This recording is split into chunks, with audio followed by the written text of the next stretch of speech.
Hey everyone, I'm Nick and welcome to the channel. Now today we're working on a truck that we haven't seen on the channel before, which is a 2005 GMC Yukon XL. Now if you've watched the channel before, you know we've brought back a bunch of cheap European cars, and usually those aren't running when we get them. So that trailer back there has brought back 3 Range Rovers, 3 Mercedes, and much more. So having a good reliable tow rig is really important for this kind of work. Now, we also have a big pickup truck that we use most of the time, but this is a really good alternative, and the one thing it's missing is a trailer brake controller, so we're going to put that in today. So let's get started.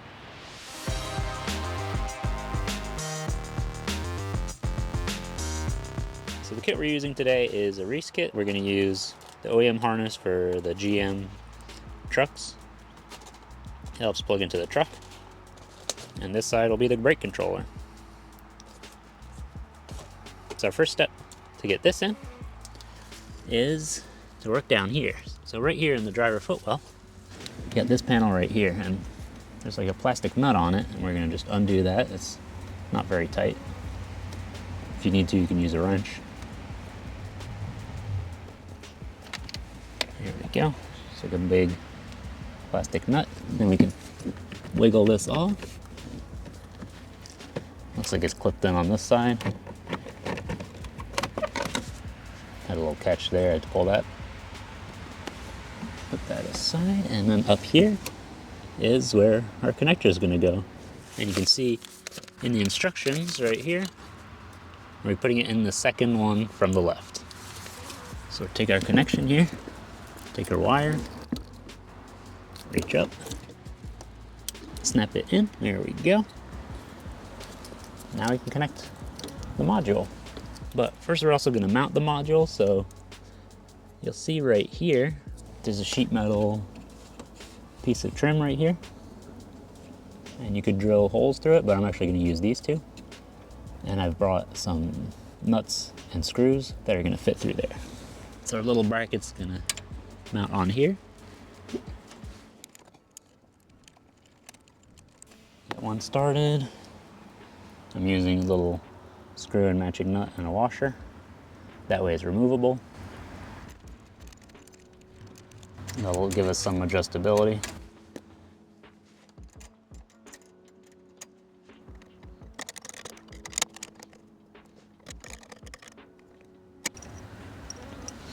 All right, and our module just mounts in here. Well, we got to put the screws that come with it in as well. So I just plug this in. It snaps together, and then we can put the screws in here. Because you can choose to put it up higher or lower. I'm going to put it on the lower holes.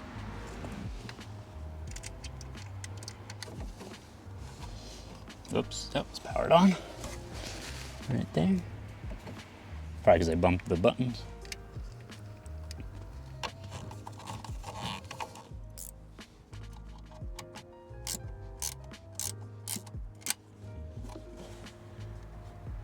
All right, so that lets us angle it up or down, but now we have to deal with the wiring.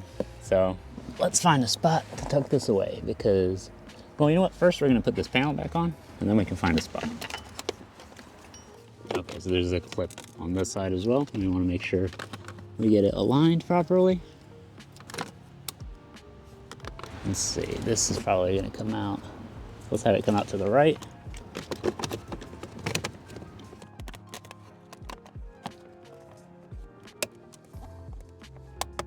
There we go. It'll click in at the top and both sides.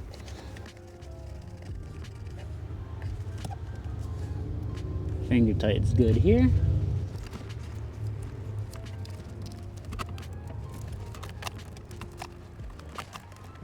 Let's zip tie this to this cable.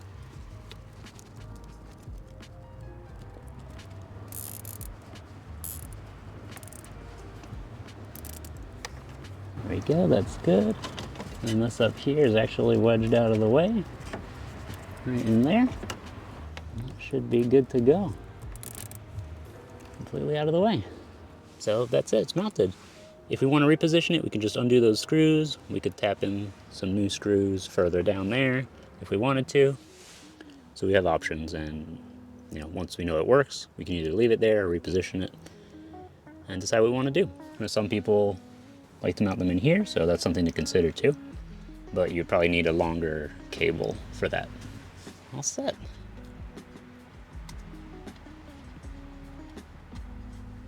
And sitting in here, it's nice and visible through the steering wheel.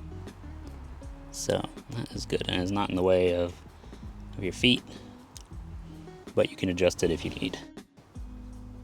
And there we go. Quick and easy. So I'd love to use this truck now, but the battery's dead. So I'm gonna pull it out, throw it on the tender, and if that doesn't work, I'll get a new one. But here's what you need to know to get this out. We've got a 13 mil on an extension for the battery retainer. We've got an 8 mil for the terminals and a 10 mil for these bolts right here. So the first thing we're gonna do is, I guess we'll pull this bar out. So we're gonna pivot this out. It mounts here and here. It'll loosen this one, remove this one, let it swing out of the way. Now to avoid this, you wanna make sure you either drive it often enough or put it on a tender when you're not driving. That'll make your life a lot easier.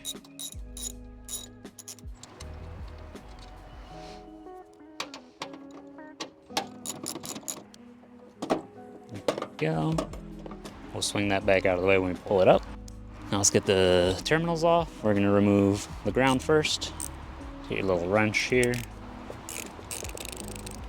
Swing that out of the way. These bolts are captive, which is really nice. We'll pop the cap off on the positive and undo that as well. Swing that up and out of the way as well. And then down here, there's a bolt right there with the retainer, and that clamps the battery down so it doesn't go anywhere.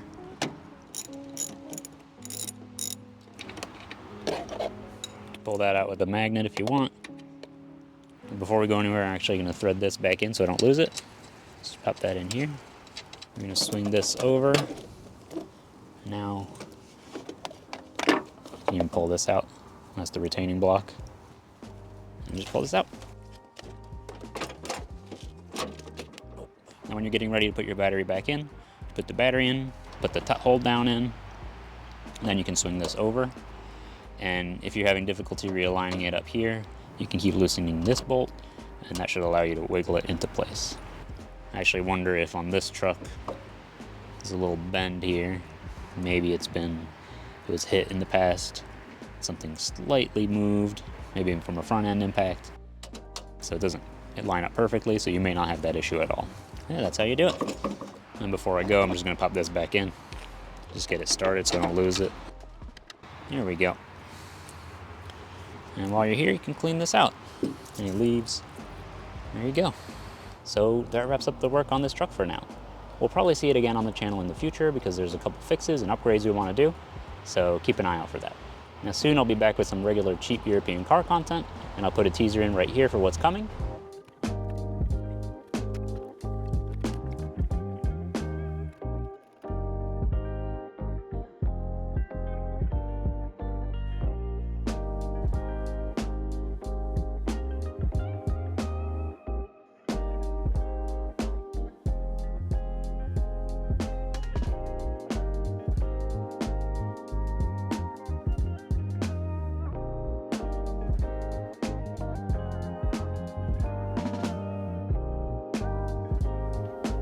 All right, so we got all this still displayed.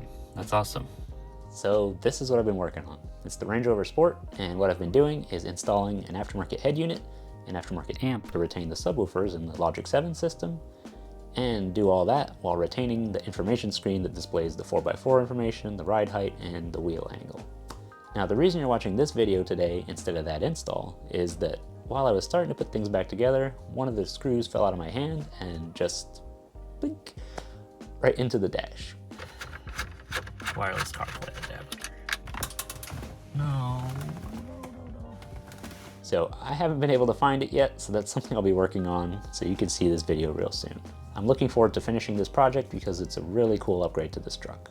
Once that's done, we also have other preventive maintenance coming up front, so stay tuned for that. If you enjoyed the video, don't forget to leave a like. If you have any questions, let me know down in the comments. And with that, that's the last video of the year, and I hope you'll stick around for next year. We got a lot more content coming. Thanks for watching, and I'll see you next time.